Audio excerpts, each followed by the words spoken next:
Hello and welcome to Under the Sticks, a podcast brought to you by Pro14 Rugby. My name is Andy McGeady.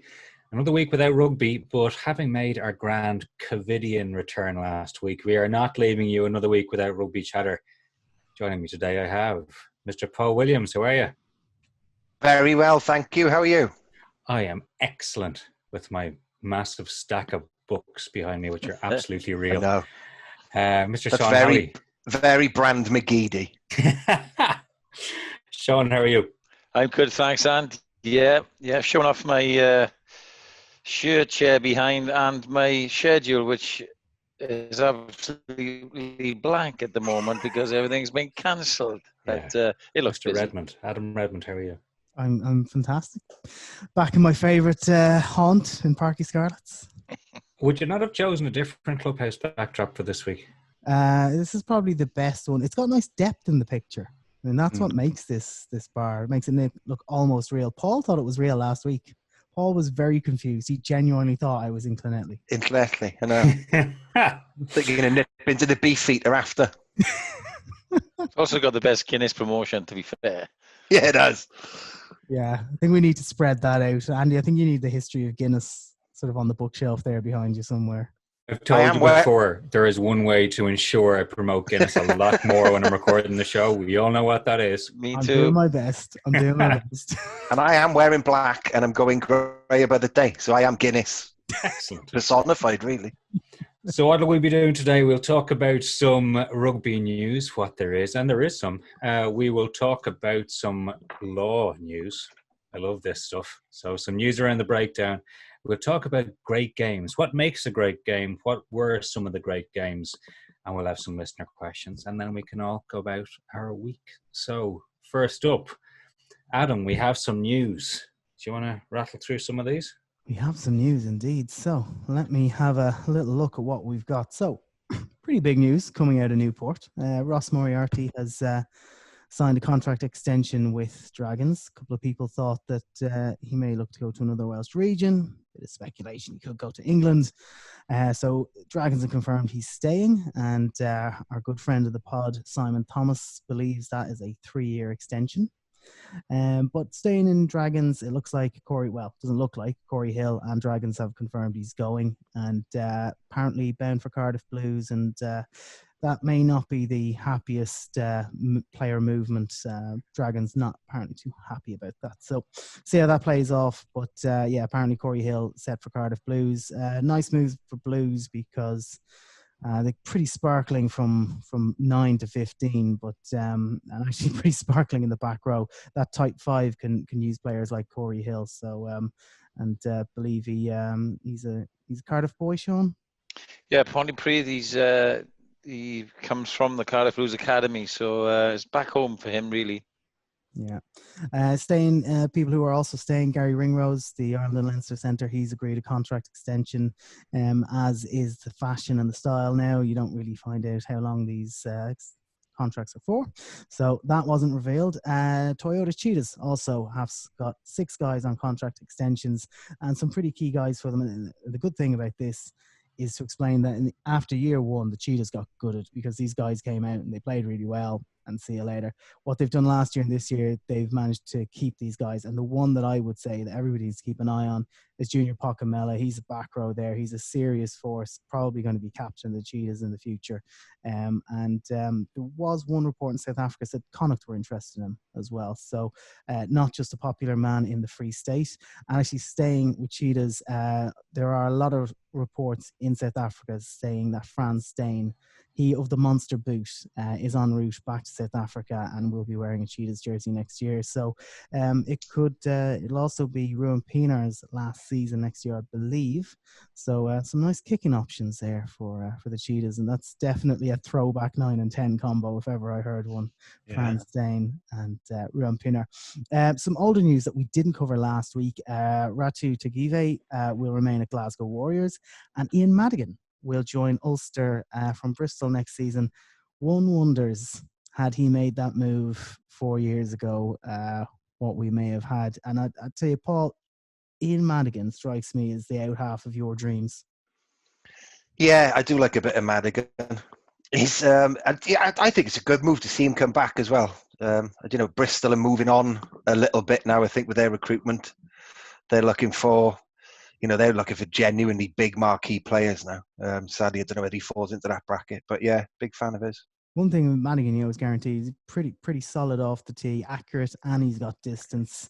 Yeah. The lazier defenders will always give him an opportunity to cut up some carpets. So interesting to see how he goes playing alongside John Cooney, and if he dovetails with Billy Burns, to see how that works out. And also, very interestingly, Warren Gatland has come out and said that he would like to warm up for the Springboks test with a game against the All Blacks. Jesus, can you imagine? I kind of find this one is like, that series was a draw. I bet you if I had one more go at them, yeah, we'll call it a decider. To me, that game could almost overshadow a tour to South Africa. It's very tantalizing, but I don't know what you guys think. I wouldn't rule it out though. The All Blacks need money. Right, a lot of stuff's been cancelled. I read today that the senior All Blacks are all taking, I think it's 25% pay cut. They're losing all their bonuses and all their national, above their Super Rugby fees. So they need cash immediately. And I'd imagine if you get a big money game from anybody in the world, especially the Lions, as a warm up, you'll be looking at that seriously. There's two things for me. One is the money. I think it'll obviously be a massive money spinner, and that's where Gats is doing his Lions bit and probably his New Zealand bit with the current climate. But secondly, I don't think Gats be saying this unless he genuinely thought there was a real chance. No, that's right. He's down in among Super Rugby now. He's probably thinking, we can take these. We can take these in a one-off game. But my feeling is, history will tell you it's all about the test series. Now, we've had one-off games in recent past. I mean, Barbarians, Argentina, that to me, they don't mean that much. It's all about the series on the time that it's meant to be. That's what the Lions is all about. I'm going to try and get my rebuttal in early, because I know Paul will tell us who he's been hobnobbing with from Rugby Twitterati in his DMs at some point. I'm not going to. But I was very fortunate. I got an invitation to the Lions going away dinner ahead of the last tour, and it's kind of thing you either get an invitation or you're a big money sponsor. It's the only way you get into the room, and it struck me in that room, for all the pageantry and everything that went on.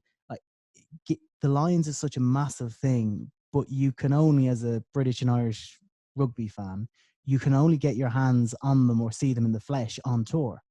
You can't actually see them in Dublin, in Edinburgh, in like they might do training sessions, but you can't really get up close and personal. You can't really go and see them in action. We had that game in Cardiff before the 2005 tour against Argentina. So if you imagine somebody said to you, right, I'm going to have the Lions for the All Blacks, and they're going to be loaded, and we're going to play this in Twickenham, we're going to play this in Cardiff. What do you think the cheapest ticket for that would be? 500 quid. Yeah, but do on you the think street. it does? But does it work? So I think it works. Listen, McGeady, we're not after your purist response here. We want to see the Lions versus the All Blacks. No, but I'm thinking of the timing of a tour, right? So the timing of a tour, I've just thrown my light around here. The timing of a tour is that you have a couple of warm-up games. We're getting fewer and fewer warm-up games, and they're part of the tour. Like the Argentina game, there was the game in Hong Kong a few years back as well. They aren't real games because nothing has actually started yet. It's the players who are available, the players who probably weren't playing in the pointy end of the season. I don't know. It doesn't feel right to me. But having said that, Paul's point is really key here, because money will be everything right now. So we talked last week about how we're going to be blessed if no clubs go to the wall. There's already unions going to go to the wall with this stuff without some sort of rescue package from quote unquote big rugby, right? All bets are off when it comes to what rugby will look like when we come out the other side of this, and what the financial imperative will be. Well, I will just say one thing in rebuttal to your, it's not part of the tour. It won't really, blah, blah, blah. Look, That's like a football fan telling you that the games in November are friendlies.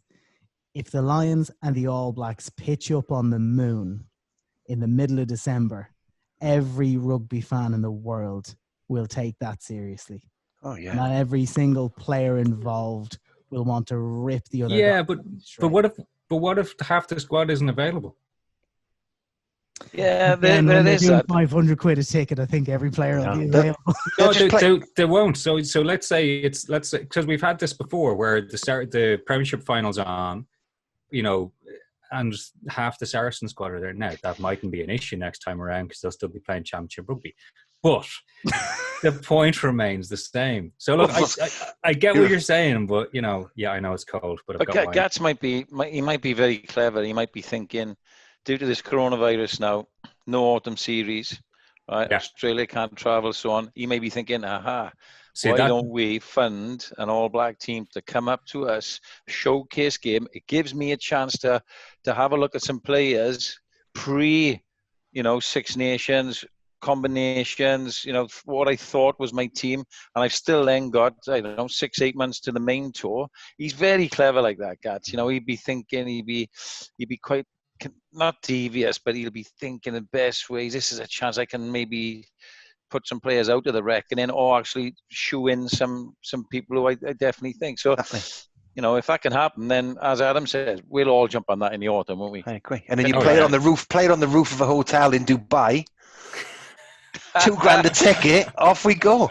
We'll all be going, we will. On Al Jazeera TV. On Al Jazeera, $3,000 a pop, bang. And we'll do 3 podcasts a day. 3 podcasts a day. Yeah, see you there. Yes, we will. We'll have the Guinness shipped in illegally. So, do you know what? And you're right. We'll be talking about it if it happens, put it that way. I can guarantee that. Nice bit of news from, we're alerted to, so we should definitely mention this in the pod. Petrus du Plessis re-registering as a medic, going back to help out as a respiratory physiotherapist. The Glasgow Warriors. Yeah, it's a great shout. And we talked about other people who were playing their part last week, people with skills who are now really needed. So well done, Petrus. And also actually another one on that line, Jamie Roberts, who's returned from South Africa. And he's registered with the Public Health Service there in Cardiff or with the medical board. And he's going to do his bit. So it's I must say I can't quite fathom it. I mean, when they talk about the difference between some rugby players or the people who watch in the stands and the guy in the pitch, he'll put his head where you won't put your hands, that kind of mentality. I can't kind of say like the people who've chosen to work as a healthcare professional, like the courage of the nurses, the doctors, all these people who are going to get, we're saying front line, and actually what we're doing is these people are going in and they're just being constantly exposed to the one thing everyone's trying to avoid. And that's why we've seen across the world, medical professionals have died because they're just so at risk from what's going on. So it beggars belief, man. It beggars belief. I mean, I went to the supermarket yesterday and I covered myself in everything and I wanted to stay. I didn't want to go. I just did not want to go, but I need to feed my family. So I had to go, and my parents and in-laws. So I had to go, and I covered myself up. I didn't speak to anybody. I didn't go within 10 meters of anyone. I washed my hands. I disinfected myself. I put all my clothes in the wash when I go home. It might sound a bit ridiculous, but then you think of those people you were talking about on the front line, and then the second line, and even the third line.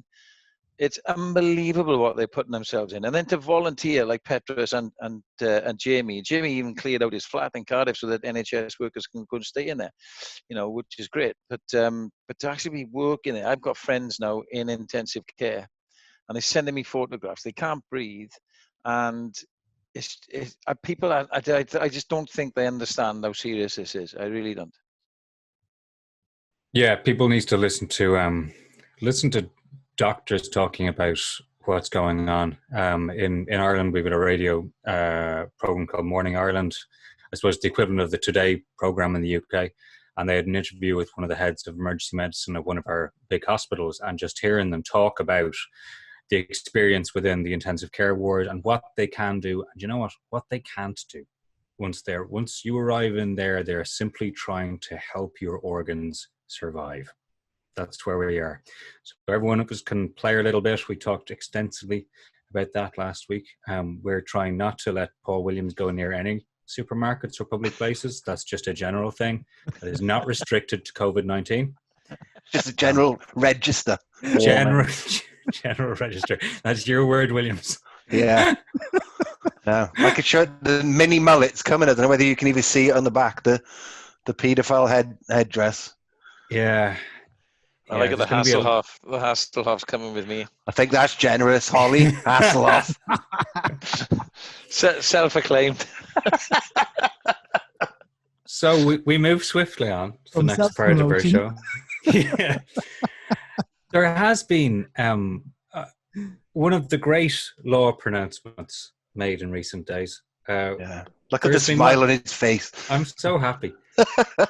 So every so often, and it is very often, rugby puts together law review groups and they examine different things, and there's coaches and referees and players and medics involved and people who really examine stats and data, and they come up with new pronouncements and law trials, and sometimes we're landed in what the hell is going on, because the game which we love has changed again. Well, one of these groups was set up to look at the breakdown, which has been a bit chaotic in recent years, and we had Ben Ryan on for a segment in one of our relatively recent shows where we talked at length about this. So this group met. We pulled that interview, clipped it, so it's in the feed. Went out excellent. last week as well. So go back, pause this show, have a listen, go back, and then come back to us, right? To us. So I'm going to cut a lot of this short by saying, what new breakdown laws are we looking at? Well, quote, the group agreed that there was no need for new laws or law change, rather a refocus on existing law. That's brilliant. It's one of the happiest pieces of writing I've ever seen coming out of one of these things. It's basically saying, lads, the laws are fine. So what's going to happen here? We're going to Sean, talk about the coach's side. Well, I've had a good look at this, and it's exactly what it says. And there is no new law. There's not a new law here. So, this group have been put together of coaches, players. I think Victor Vito is on there, and advisors, technicians, analysts, statisticians, and basically they've come up with a statement which is saying, look, there's nothing wrong with the laws, but how we coach our players and educate our officials and players and coaches to abide by the laws then is a different matter. So they're just trying to be very clear on the tackler and what he or she can or can't do. So immediately a tackle or a ball carrier is brought to ground, and that could be sat, lying down, one knee, and the tackler has to let go, has to move away as quickly as possible. And the only way that can be an educated common habit in rugby players is if it's officiated immediately. Bang, get back. Any back shot will go back another 10. If you keep doing it, you're going off the field. That's the only way habits will change. And I'm sure Greg Garner at Pro 14 and all the other international referees are looking at this and encouraging the young referees to be really hard on it. So that's the first thing. They're still allowing a contest, but the jackler, which is the terminology within coaching and now that has become exposed, is they have to be completely released from the tackle. Right, they have to win the race, and they use that in these laws. Win the race. So when a ruck forms, I'm going to get my hands right. If the jackler comes in first, then he or she will have an opportunity as long as they've been clear from the tackle. So you cannot now come in as a secondary tackler, ride a ball carrier to the floor, and stay in there. So if you remember a few years back, coaches were showing free your hands. Referees are going to want to see that. They're going to want to see either that you haven't ridden it down, because I used to coach it. You get in as a secondary tackler, you wrap them up, and then you ride to the floor, and then you get straight on. Well, you can't do that anymore. You've got to show clear release. There has to be daylight. And the ball carrier then has to be allowed to place the ball, pass the ball, move. straight away. So that's fundamentally it. And there's no difference there. Counter-rucking is allowed, but again, for the first time to my knowledge, they've used the word tackle gate in these laws. The gate. I think Graham Henry first brought it in years ago when he coached Wales. The gate, was, what is a gate? How big's a gate? Where gates can be that big or that big. So, but what they're saying is the width of a ruck. You have to come in, and you have to come in either alongside or behind the person who's made the tackle or is counter rucking. So nothing's changed other than a clarity and then strong officiating. Sean, if you're a coach now and the teams are, some of them are in various points of being stood down. The players are essentially having mini off seasons. But if you're a coach right now, you're probably putting together a lot of clips from recent times. You may even be going back 10 years ago to find some clips, but you are trying to find very specific examples now of what you want your players to do. You probably want them to see that as soon as possible. And you probably want to make sure that the first day they're back, you're doing this, even if it's at walkthrough in the gym or just, non-contact, and you're just walking through it on the pitch, on the training pitch. This is going to be pretty key, because the teams that adapt to this quickest probably the teams that have the most success when rugby returns. Well, mate, you know what? It's funny how things come around in sport, right? Laws like this. I have done a lot on this the last couple of weeks, and I'll tell you for a reason why. I'm a big believer that the low tackle is the way in rugby, right? It chops people's legs away, it gets them to the floor, and if you go low, you're able to get out of there as quickly as possible. If you go high and wrap up and you lose momentum, you end up underneath on the floor with the ball carrier. The chances of you getting out and you see them wriggling, and refs will blow them for not rolling away. So that's nice and clean. Also, if you chop their legs, then the +1, as I used to call, the potential jackler or counter rucker, has a great sight and a great opportunity to make good decisions. And that's what this is about. Can I get in there and win that race I talked about? Or no, they're clear out. Their rucking guy is there before me, so I'll just get back in the defensive line. All right, so a tackler +1 mentality, which if you go back to Sean Edwards' Dan Lydiat, Toby Falatau, Sam Warburton triumvirate, that was the mantra, tackler +1. It was where I was at the Ospreys when we had Marty Holler, Justin Tipuric and co. Tackler +1. Rest of you get in the defensive line. Now, ironically, with the new 50-22 kicking law that's coming in as well, there's opportunities to make good decisions and have a 9 in the boot and maybe somebody else in the backfield to negate the 50-22 kick, which is going to give good advantage for good kickers who bounce in the 22. So there's a link up here for me. And I've just done some research on Waikato Chiefs, Warren Gatland's coaching, and I've done 3 games. I've looked at them, and my goodness, they're going back to chop tackler +1 and having guys make a decision. Do I jackal hard, or do I leave it, or do I counter ruck and get back in the, so I see it coming around, guys. I really do. Yeah, I'm going to be annoying. Okay, so there's a couple of things which I reckon have changed. You right? and your leather-bound books. Smells of mahogany. The ball carrier. There's a bit in the wording here which World Rugby are focused on, and if you want to, after this pod is finished, go and look at the World Rugby website and look at the videos that they put out there. And there's a focus here on not just the tackler or the first player in, but the ball carrier as well. And I think they're gonna focus here on saying you have to play the ball. You cannot do the get tackled and wriggle into position and then place it on your side. I think we're going to see an emphasis on this as well, because again, it's about incentives. If I as ball carrier have to get that ball away quickly, I can't be holding it on and almost contributing to a dangerous contest with you as jackler and then someone else coming in from the side. And that's another thing, this side entry. So you talk about through the gate. I mean, I really hope they penalise this on both sides. So it's attack and defence is a side entry offence. It isn't just one way. That's my biggest bugbear, is that the defending team and the attacking team are refereed differently at the breakdown. And Correct. In that way for years. And it's Paul, you're being suspiciously quiet.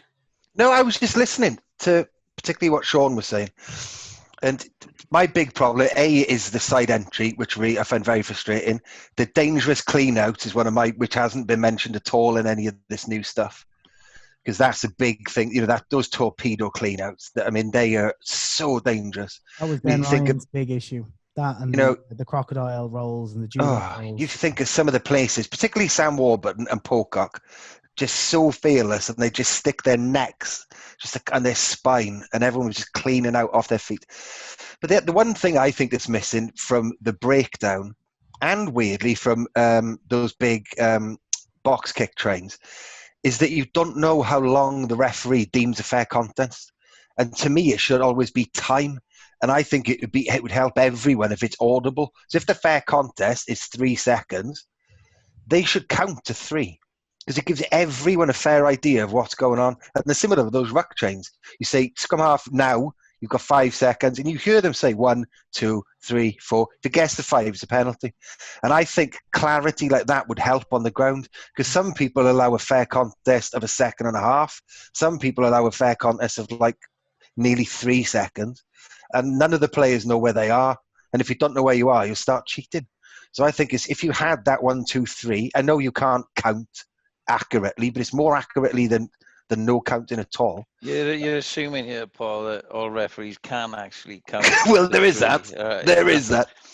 But you know what? But I think audible signals that really help, and on the field and for the viewer, because you've got no idea the difference between Wayne Barnes and say Nigel Owens in terms of how long is a fair contest is quite a big difference. So little things like that I'd like to see implemented. Not that my view counts so much, but they seem like quite obvious, simple things you could implement. I think you'll find, mate, that the better referees get into position quicker. They know where to go to. So you can't really have a level of consistency on counting, particularly if you've got a more inexperienced referee who gets on the wrong side. Then where does your count start and end? So that's a difficult one. I do take your point. I think, and with this ball cat, I'm trying to think as a coach a little bit. You always try and flip it. So if defensively the tackler is trying to get out of the way really quickly, that would say to me they're either trying to get back to their feet to show clearance to play the ball, or get back in a defensive line. So there potentially is a chance to speed the game up as the ball carrier with offloading off the floor, or to pick and go up the middle. Because if guys are trying to roll away and get in the defensive line quickly, who's behind the ruck? So, that's the way coaches will be thinking now. Let's flip it, right? How can we counteract this and speed the game up a little bit? Because we're going to have to, because the defense is going to speed it up. You're not going to want to slow it down. Well, sometimes some teams might do. What will be interesting is how the referees implement these things close to the goal line.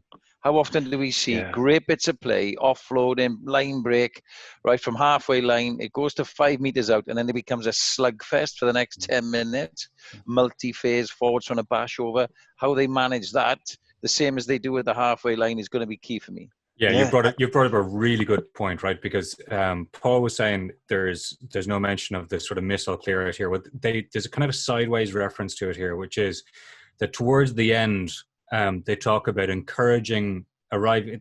The phrase used is encourage arriving players to drive and bind to opponents rather than diving in or tackling them. And the way I read that is that's what they're getting at. That instead of that first clear out being someone which is the missile coming in and straight in, and the goal line version of that is straight in at the shins. Yeah. Straight in at the shins. There is no possible way they can actually grab. They're just taking the ground. They're literally taking the ground. And that's where I think that wording is going. But it's not, I think that's a direction as opposed to a point of law. See, that comes around again, Anne, because refs used to come into change rooms and say, I want planes taking off, not planes landing. Yeah.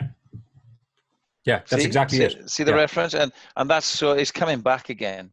And the examples they show on World Rugby on that law reinforcement is, I think as Ken Owens for Wales, he just literally goes off his feet on that angle, downward angle, doesn't bind onto anyone, doesn't make contact with anyone, just falls over the ball carrier on the floor, can't do it. And there used to be a term sealing off as well, didn't there? So all these things are coming round a little bit. We've had a little bit of a play, but common sense prevails, I think. Yeah, it's good. I mean, I think certainly if you talk to a lot of referees and people like Ben Ryan, the laws are fine. It's actually the officiating them properly and having the guts, because we will go through a stage here, of people realizing, wow, I didn't realize that was the law. This is a bit strange. Why am I getting penalized? There's going to be a PR battle to get through this, and the referees and World Rugby and all of those will have to stick to their guns on this. Do you know? And I think the other point that we rarely discuss in relation to this is why the assistants can't help with side entries. Because if you're a ref and you're up close, Sean's talking about that position they take. You need almost 360 vision, don't you, to see if you're really tight up on the breakdown.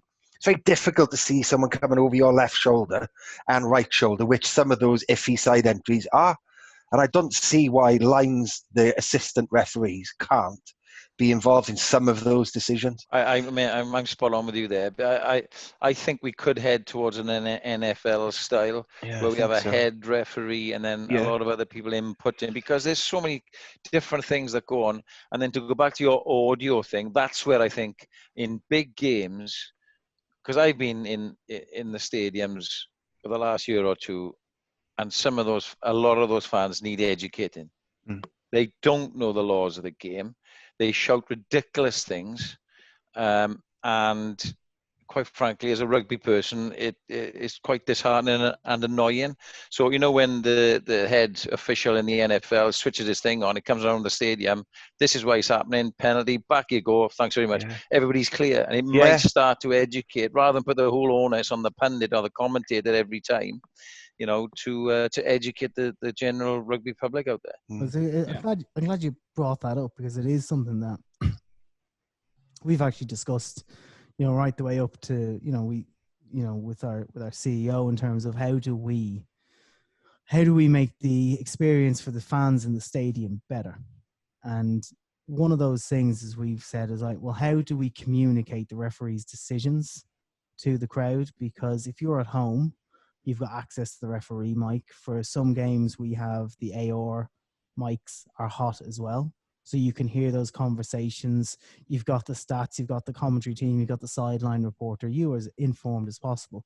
If you're in, row F, seat 37, and the guy in front of you jumped up at a certain it's really difficult. And I think something like that, and we've thought, well, can we have visual indicators on the big screens and stuff like that? But actually, one of the things that you could probably find you could do everywhere is exactly what you've said, the NFL. So you click on your button and you just convey, look, this is what the penalty was for. And it is something around education. There's a really big point, because referees are going to get hammered no matter what. And particularly in our competition, people can accuse them of wearing a certain jersey and all this sort of stuff. And that's why we've spent money on neutrality and flying guys around now and stuff like that. And also, we've invested a huge amount of money, in Greg's department to get these guys, give them the best chance to be the best referees that they can be. But, it goes both ways. If you're not educating the people who are paying their money and making them understand, look, and giving them a fair chance, because like we could all choose to stay at home and watch the game on TV, because it's, there's no queue for the bar, no queue for the toilet. But people who want to go to a game, they want to experience something better than that. Not the queues. They want to experience the live action. They want to see the whole field of play. And I think we've got to do our best to reward those fans. Yeah, I've gone off on a tangent there. But without wishing to labour this point, it's something, because in my day job I work in advertising, and once we had a client who was a big union. That won't be difficult to guess. And I suggest, because rugby's, I think it's a very difficult game to watch on one TV now, because you've got the breakdown. It's so hard to watch. It's a very micro game. It's almost like a game in a game, like putting within golf. It's become like a game within a game. And even when you're watching at home, you almost need the maul and ruck in a smaller inset on your TV, because you're watching two things. You need to be watching the breakdown, but then you also want to see where the backs are. And when you're in the stadium, watching on a little tablet or having like breakdown cam or whatever it might be, so you can watch the wider thing in front of you on the big TV or with, your eyes. in the stadium, and then you've also got the tablet then to watch the micro elements. If you watch a live game in the stadium, you've got no idea what's going on in the breakdown. You can't see a thing, and the referee puts the arm up. That could be for anything. So there are lots of things that rugby can adapt and adopt. This is where some of the TV broadcasters are really important. If you're watching on TV, mate, I've watched for years, coached for years, and now I'm in the TV. To have rugby expertise in your director and producer is amazing, because if you watch a game on TV, you can tell whether that production team knows their rugby or not, and it's an art, isn't it? And it's an absolute art to listen to the director, right? Camera 1, get ready 3, come in a 3, go to 3, and he's doing that through every phase of play and stoppage and pass and tackle, because he wants to give the viewer, as you rightly say, the best opportunity to see the game from all different facets. You can tell when you're watching a game that is been covered or directed by somebody who doesn't know their rugby. You can tell instantly. It's the most annoying thing as a rugby person you'll ever come across. But yeah, I take your point. There are so many things that happen. Yeah, so many things at a live game. And they're easy to do, that close-up shot exists. There's a camera on that all the way through. And, with the Pro 14 app, you download that. Maybe you've got the ruck and maul cam, you've got it on your pod, that's on your lap, you're watching the bigger game. These are things that are doable and not largely free, because see Adam twitching. But, they're doable. No, this is all a build-up to simply having Paul with a Hadley Parks cam. That's it. That's what we want. Hadley, 80 minutes all the time. And I'm the camera chasing him around. He doesn't want that. He wants the Hadley pre-match cam. He wants the half-time cam. And he wants the half-time cam. Yeah. I really don't want him to go to Japan. We'll move on. Great games are, camera work can help. But what makes a great game? So this is something which Adam sent us round. There's been a lot of chatter around the Lions' second test versus the Springboks in 2009. It was a game, rightly, that has gone down in the annals for various reasons. We'll probably get to that. But it got us thinking about a different thing, not just that game, but what goes into making a great game. So does it have to be a test match? Does it have to be a Lions game? I don't know. I'm not going to prejudge this conversation. Mr. Williams, what makes a great game of rugby? Well, I'll tell you what, the first thing I'm going to do is I'm going to answer these in the right order. Because last week's Pulp Fiction response that I did, where it was all chopped up, and I left people guessing. I've written these down in the right order this week. You'll be pleased to know. I think it's a lot. Say it again. Damn. No, Cheddar. No, I apologise about 3 times last week privately to a few. I wrote them down. I don't know what I was doing. And I wasn't even drinking. I watched that game back earlier, funny enough. I hadn't seen it for ages, and it did have everything, let's face it. And I think that, the 3 things there has to be an element of weight, or the outcome is very important, okay? Mm-hmm. So I think it needs to have, it's either that Lions-y test feeling, or it needs to be a knockout, because there's no redemption. Once that result is that result, that is the end. So that's the first thing it's got to have. There's no way back, there's no remorse, and there's no chance to apologise. Jeopardy. And I think it needs a little bit of skullduggery. Because all of the best... There was a lot of skullduggery in that game. But you look at most of the memorable games, there's always something in there that will anger half of the fans. So a gouge or a high tackle or a disallowed try. So I think that's the second thing.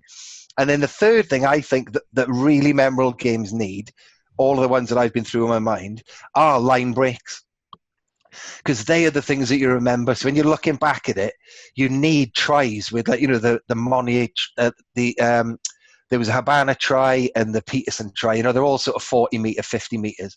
So when you're looking back at them in highlights, they can't all just be scrum pushovers and mauls, and that's not enough. Yeah, so they're my 3 things. So you need an element of, you cannot lose that game.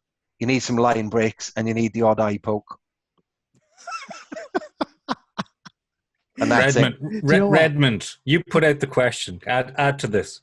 Do you know something? I'll just add to that as well. It's the Rob Kearney try in that game. It's because he's in a position at one point where you're going, pass it.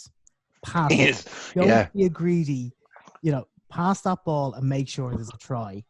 And he makes the right decision. He doesn't pass the ball, and the defenders aren't expecting that thing. He's going to ship this, and that buys him the half second, the half yard. Those increments of time and space. I'm not going to talk about a continuum here. I'm talking about literally those increments of measurability in those games are so finite. They are so small that like that half a yard is like a mile wide chasm in a defense in a game like that to get through. So yeah, I think I agree with what Paul is saying. To me, I think it's got to have it needs to have the personalities in there. It's got to have, and again, I really, that game is burned into my head. And I believe if I'm reading the scheduling correctly, so they did some Lions Classics on Sky last weekend. They're doing some this weekend. So I'm thinking in a weekend's time, we're going to get our eyeballs on this one again in full glorious HD. And I will be making sure I am not on daddy duty for those 2 hours. But it is, it had like, you look at the team sheets, you look at the names, and look, a Lions test will have those names on both sides of the field, but just the abrasiveness of some of the characters. I mean, there's a scrap in the first 5 minutes, and Brian O'Driscoll, one of the smallest men on the pitch in height, not in stature, but like he goes straight for Victor Matfield. Yeah. Do you know what I mean? Yeah. He tries to grab Matfield around the throat. Yeah, and there's another one where he's on the ground and he's grabbing he was grabbing the Duplessis, the hooker. And Duplessis is like the size of two Mike Tysons bolted together at the hip. And it's those things. It's again, like I said it earlier on, like, the mentality. Nobody watching that can figure out how are these guys actually sizing up these other guys like this and doing it. So I think there's that. I think there has to be that sense of occasion. And one of the questions I suppose I pose to you guys is, can these awe-inspiring games, can they exist outside of the international sphere? Because the international sphere, generally you've got that big stadium, the big crowd.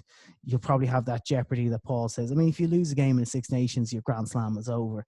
If you lose a knockout game in the World Cup, that's it, you're done. But in club games, maybe it's finals. I mean, semi-finals or something else as well. I was at Croke Park for the Leinster Munster semi-final. That was pretty incredible spectacle, but it wasn't a close game. I mean, it had drama, but it wasn't necessarily a close game on the scoreboard. And I saw other people would tell you about, Ireland and England at Croke Park. That's very historic, and it was an incredible game if you're Irish. But if you show that to a neutral, yeah, they might say, "Wow, what an atmosphere!" But it was a blowout of a game, and you got to. It's like that heavyweight. It's blow for blow, punch for punch. I think that's what that second Lions test game had. It went back and forth, and yeah, comebacks are amazing. Well, yeah, you like teams to just be really within inches of each other for the whole 80 minutes. Right, that's another standpoint. Holley? I agree with the boys, a lot of it. I think there has to be something on it, because that heightens the awareness for everybody. There's no secret, is it, that what we're talking about are second tests. So there's everything on the second test. One team has won the first test. It's a 3-test series now, so it's all on the second. And I take you back even to the All Blacks series. Now, it was all on the second test. So the second thing for me to come in is incident. Incident makes the game. So there's plenty of incident in 2009 in that second test. If I refer you back to the All Blacks tour, Sonny Bill Williams gets sent off in the second test. Huge incident. All Blacks went to a big lead still with Barrett kicking. It was bucketing down with rain. It was horrendous there. So it had incident. But then it had come back as well. I know what you say, Ad, but some of the thrillers I've been involved in or watched have had just amazing comebacks that you never saw happening. So when you asked about this and I was thinking about it, we played an Anglo-Welsh semi-final at the Ospreys against Leinster. We went in at half-time 34-3 down. Unprecedented performance for us. Justin Marshall was just gifting them tries. We eventually lost the game 41-38 or something. It was an amazing second half, but because of the comeback and the incident in it. But the one that really sprang to mind and also answers the question, does it have to be an international alliance tour? For me, no. It was the Heineken Cup final in Cardiff between Leinster and Northampton Saints. I was there. Yeah. And it had it all. It was just, I came out of there and I thought, I'm never going to see a better game of rugby for all sorts of reasons. So, yeah, they're the things for me. And then in line with line breaks, offloads. I think offloads for me break the game up and make it such a spectacle. Yeah, that Leinster and Northampton's one that definitely comes in. But the one that leapt immediately to mind was something which is probably completely different to a lot of the things you brought up. It did have something, on the line. Weren't a lot of line breaks in this one. Not a big crowd. Harlequins 5, Leinster 6. 2009, the Bloodgate game. Oh, yeah. That was an extraordinary contest, but it was completely different. There was no big comeback. It was just a dogfight, an absolute dogfight. And it's one of the best games I've ever seen. So you see, my mates were telling me they watched the 1997 second test, South Africa, the other day. And these are all guys who played. One guy's Welsh international, Richard Diplock, played on the wing for Wales. He said it was old school rugby. I'd forgotten what rugby used to be like, he said. I watched so much rugby in the last couple of years. He said, I've forgotten what it was like. He went, cheap shots, elbows, rucking. It was fantastic to watch, he said. So they, what do people want? Because it's back to gladiators, isn't it? And they go back to the big names Adam rightly says. People want to see the big giant, the clash of the titans, the big guys going head to head, the humdingers. They want to see him get into a scrap. They want to see him one-on-one battles, and they get him in the Lions series. So that's the ones always spring to mind. And especially that box team, because that's probably my favourite box team, that 2009. That had all of my favourite players in, like Jacques Ferry was in there, and all of my favourite box, at the back, that back line, my God, Jean de Villiers, and amazing. Do you know what? It strikes me as well. I mean, there's games where the drama, the stat sheets or the explosive moments maybe aren't there left, right, and centre, but the drama and the investment you have when you're watching it, and you're all of a sudden you're halfway off the seat, you haven't even realised it, and it's interesting you say about that box team. I mean, that second test to them, it was like, to me, it was like them nearly winning the World Cup all over again. Was. Because they'd won the World Cup in 2007, and now the Lions were pitching up to say, hang on, no, we're going to be better than you. We're going to beat the world champions. And that, again, you're talking about context. When you're turning up the Lions, this we talk about the Lions and the prestige and the quality of the players. They're still thrown together. They're still ad hoc.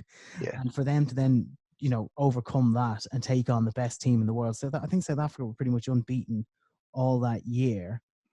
If I'm correct, until they were trying to go the full calendar year unbeaten. They went to Croke Park and they played Ireland, and this is a really stupid thing. But so I was at the game, but it stands out to me because Ireland wore white, and Ireland never wear white unless they're playing South Africa. Or they're skint and they need to sell shirts. Yeah, well, there's that too. But like they wore white jerseys with Croke Park, but it was really misty. And if you see the video of the game, like, you can barely see the pitch. And if you're at the game, you could barely see the far corner and all the rest. And it came down, it was basically a kicking contest. And it came down to, this 6 or 7 minute defensive stand behind Hill 16 at Croke Park, where Ireland were just trying to repel all these Springbok monsters. And I think, I think it ended with O'Driscoll shooting out of the line and cutting Zane Kirshner in half. And we were talking, I can't remember if it was before the pod or when we started, we were talking about O'Driscoll. I remember interviewing him about it and, about the things that goes in. The whole interview was just about his defending and how he makes certain decisions and all the rest. And, he said there was some video analysis that he had done and key pointers on some of their ball carriers and stuff like that. And I'm going to hold my hands up. I said, you hit Gio Aplon. There's a bit of a weight difference between Gio Aplon and Zane Kirshner. Kirshner is a big boy, and O'Driscoll was very keen to make the point that it was Kirshner and it was the guy who was about 10 kgs heavier. But I remember, so he makes the tackle, the ball spilled forward, that's it, game. Everyone's celebrating, the stadium's going ballistic. And I remember just looking, O'Driscoll didn't get up for about 2 minutes.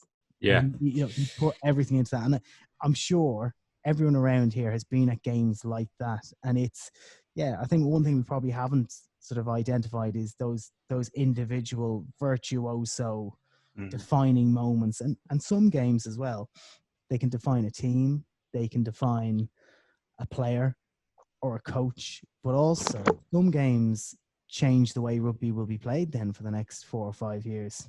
Right, I'm coming back in on this because something we've kind of skipped over, and we've done it in a jokey way, but that test in 2009 changed rugby because that was such a high-profile game and a brutality in such a high-profile game that rugby changed. Yeah, it did. You're right. And that's something we shouldn't skip over. If that game was played today, there'd be a lot of bans. There'd be 10-minute head injury reviews all over the place. Well, O'Driscoll from the couch 20-second in, it's everywhere. So that game changed rugby, and we shouldn't forget that. We can get a little bit misty-eyed about some of these things. And I think the other thing people forget about that game as well, which is why I really loved the line breaks in it, is 2009 was like the peak of rugby kick tennis. So it was when Mornay Stain was at his peak, just booting the ball back and forth, sitting deep, kick it, bomb, bomb, bomb, bomb, bomb. So when you had a line break back then, it was quite a big deal. And, Peterson and Abana and those boys making those breaks, it was... that was quite... that game is burned onto my mind, like you say. I think it's something about those sort of games. It's difficult to put your finger on it. It was like when Marvin Hagler fought Thomas Hearns, right?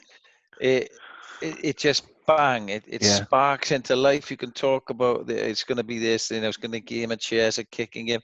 When they get out there, they thrive because they're elite athletes, elite sportsmen. They're so proud.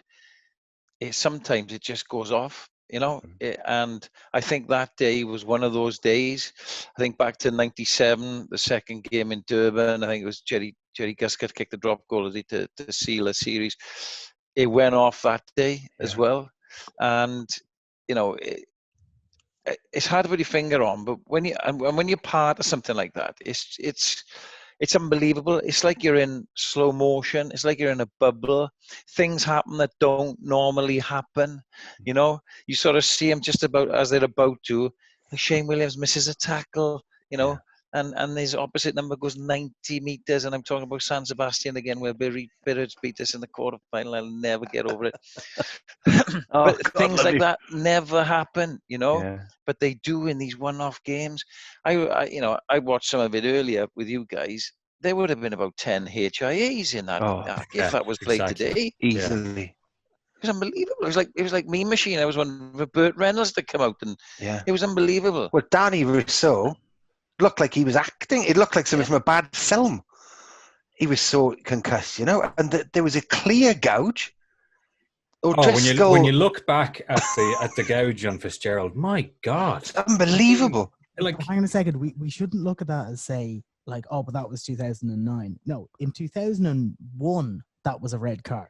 Yeah, that's right. Yeah, exactly. One of the Well, apart from in Pro D2, but we'll come back to that. Yeah, can I give you a quick side story here, boys? Yeah, always. That's why we're here. Always. I tell you what, this has come Holley to mind. On the main screen. Here he comes. 2009. This is one of the hardest things I've ever had to do as a coach. 2009. the Lions squad was being announced, right? And we were training for a big Heineken Cup game in the Vale in Cardiff, where Wales train, and we're mid-session, and we all know what happens with Lions announcements. It's announced on the TV. The players don't know. They only know when that. Well, we are training while it's been announced. So fair play to them. And we had a great team in 2009. So we're training away. Media officer comes up to me, Peter Owen, and Adam knows him well, nudges me, gives me the list. I blow my whistle, stop, everybody in. I'd like to congratulate the following names from Ospreys Rugby who've been chosen to represent the British and Irish Lions on the South African Tour 2009. And I read the list out. Mike Phillips, Tommy Bowe, Alan Wynne-Jones, Adam Jones, and then the list goes on, right? We were very lucky. Shane Williams, we got a lot of representatives. But the one guy that wasn't on the list was not only our captain, but he was the Wales captain, Ryan Jones. Oh, God. So I had to announce no one. When I looked on the list, I knew straight away. The captain of Wales, he's not playing. He's not. What did he say? Was he gutted? He trained like an animal because they had weights straight after they went in. He trained like he was throwing weights around.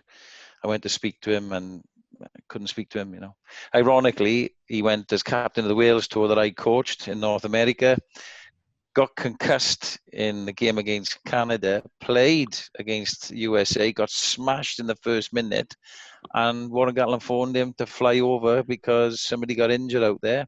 They flew him all the way. They flew him all the way over. He had his photos. He had his kit bag. The docs did a medical test. He failed it. They put him straight on the plane back home. Yeah, I didn't want to mention that because he came straight back. Love him. It's 2009, yeah. Oh, yeah. God, love him. Sorry for the sideshow, but it just sprung to mind. That's fantastic. What a happy ending. Ryan, by the way, who I believe raised 10 grand. Was it for the NHS with his marathon in the garden on the weekend? So just massive. Doing it again Saturday. He's doing 100 miles on a bike indoor with 100 people for £100 each. And I'm one of them. Oof. Okay, fair play. I like that. We'll move on. Last I'll segment of the show. I'll pay £100 not to do that. How many? Pay 150. Listener questions. We have a few here. We'll kick off with a very practical question from Graham Warden. This came in via email at underthesticks@pro14rugby.org. Can you talk about ticket purchases for away supporters, particularly cross-conference games, as we won't play there for 2 seasons? So the example here is away fans bought tickets for Glasgow going to Munster, but these probably wouldn't be an option for next season because, if there wasn't a refund given, because there mightn't be that game taking place. We're all just working this stuff out, but Adam, what do you say to Graham Warden? Well, I'd say, first of all, if we're just talking about ticket refunds, I'm sure the clubs will all work to make sure that if a game isn't happening, that you get your money back. And I suppose second to that, if him and his pals have made any arrangements to get over that they can't now fulfill, obviously, we can find other ways, other fixtures, whether it be back in Scotland or next time they want to travel to Ireland or Wales or anywhere else, we can maybe sort them out with some nicer tickets, or maybe it'll be a great weekend in Munster. You should go anyway. I know. That's what I was saying. Just go. Yeah. Go to Jerry Flannery's pub. I'm sure we can find a way if people have already pre-booked, that we can try and reward them for their dedication at some other game in the future. Yeah, Gary Flannery talked me through my Corona haircut this week. He replied to my tweet. He talked me through because he went through the mullet stage, didn't he? I think he subsequently tweeted about his anger about somebody telling you can do this all by watching one video on YouTube. That's right. Yeah, he did. Yeah.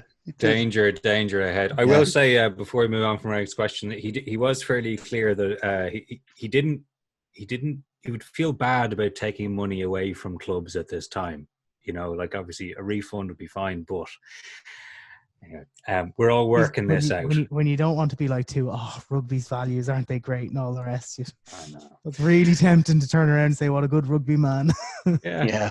DJ Russo, when we sent 3 last week, I only let you have 1.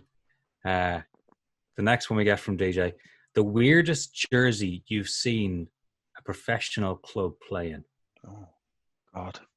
Now, we have to immediately eliminate anything from Stade Francais just for fairness, right? Yeah, fair enough. Hang on a second. you Works of spoiled art. it. Works of art. I've a good one for you. It's like 2008-ish, 2009 maybe. It is a real rare one. Leinster played a pre-season friendly, and through some sponsorship deal or whatever, they wore an all green kit. That's right. I forgot about that. But it was like, and I think it was Easton Assay was first game or something like that. So it was a friendly of noteworthiness. But it was one of these off the shelf kits from Canterbury or something like that. That's probably sold as a training kit to your local club or something. But yeah, that was just really odd, really weird looking. So that's my Scarlets have had a few rough second kits. Scarlets. I'm not sure which year, maybe 2014. The one that looked like a fruit salad sweet. That was the one I'm thinking of. Yeah. There was that. But the thing is, I would buy them because I will wear pretty much anything that others won't. No, you work in advertising, my friend. That's and you right. just want to show it off. Be different.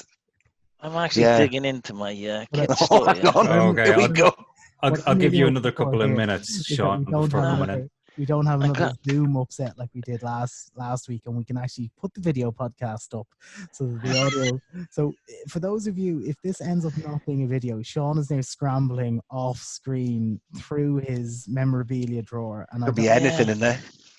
Okay, while he's doing that, right? One of the still remains to this day one of the weirdest jerseys I've ever seen was that horrendous Ireland away kit that they wore against South Africa. Oh, dark grey against dark green. Oh yeah. It was horrendous even on its own. But B, to do it in that game, it was weird. Hang on a second, I'm going to put the holster on full view. So I found it. If Ospreys played in black or white, Neath or Swansea, right? Until this horrible thing. Oh yeah. Orange. I'd forgotten about that. Look at that one. Yeah. So that when that came out, it was like, and also shirts bring memories as well. We lost the London Irish in playing in bloody orange. Don't forget it. Yes. Do you know what though? I think there's a lot to be said for having one really ugly kit that everyone hates because it gets a bit of traction on social media. And I'm sure some teams do it now. Just have one weird kit, like the European shirt or some little sponsors day, like Adam's saying. I think it's good publicity. Do you remember? It must have been Stade Francais who did it first. But as soon as a pink kit arrived in rugby, and then we had the next 5 years of everyone having some form of a pink kit. But they broke the mold. They disrupted the matrix, and it worked. That was going to be my my original answer. It wasn't necessarily the play-in kit, but when I went to Stade Francais to play him in Europe, and when you went out to warm up, because the owner, Max Gazzini, wanted them all looking a certain way, when they were warming up, they all warmed up. They all looked like Jean-Paul Gaultier models. So they all had the whiter socks up to their knees, pink shorts, and then those skins that you would wear under, short sleeve skins, white, almost silvery white, tight as you like, shaven legs glossing, and they'll all be running around like this. Honestly, it'd be like a catwalk. It was unbelievable. And it was something to behold. But I say something to behold. Back in 2007-8, Lynn Jones wasn't that impressed. And another week. Do you remember why didn't Hadley Parks play for them back then? Do you remember Canterbury Uglies? They used to do that range of Uglies. Yeah. And because I didn't realise the origin of it. And it was when they started out, they'd have bits of old kits that they'd made for clubs. So they'd have like an arm left from some rugby club and then a few bodies left from another rugby club. And then they'd stitch them all together as the ugly range, which I didn't realise. And then you could buy an ugly set to just train in, and then people loved them. And then they started doing it as the line-in and stuff in their proper gear, which is quite interesting. It is clever. It's good. See, that's marketing. and then going that's back why I to love Stad. it. I'm not surprised because as a standing Christmas present from my wife's family to her for years was the Judas Stad. Remember that all male, all Stade Francais, very naked rugby players calendar? Oh yeah. That's my wife, ladies and gentlemen. Benetton do a few of those these days. Yeah. I sure get my hands on some and send them to Casa de McGeady. Thanks very much, Adam. They Brett, do things with blue and purple and orange we're- lights, I'm sure. We're very close to ending the show right now. And Brett Gosper was part of those early days, those weird sort of fashion days at Stade Francais. He was a player there at the time. World Chief Executive of World Rugby, yeah. So he was the little backstory on him. So he gave me my first job in advertising. What? And then Brett Gosper, so he used to be chief exec of one of the biggest advertising agencies in London, and he gave me a job there. And he was a professional player at Stad. So if you see the early days of Eden Park with the bow ties and stuff, he's in the pictures. So essentially, you are Brett's fault. Yeah. Thank you, Brett Gosper. Either way, there's a causal link. Ladies and gentlemen, that is a wrap for this week's Under the Sticks. Thank you, Paul. Thank you, Sean. Thank you, Adam. That was Under the Sticks. My name is Andy McGeady. Thanks for listening. We'll talk to you again soon.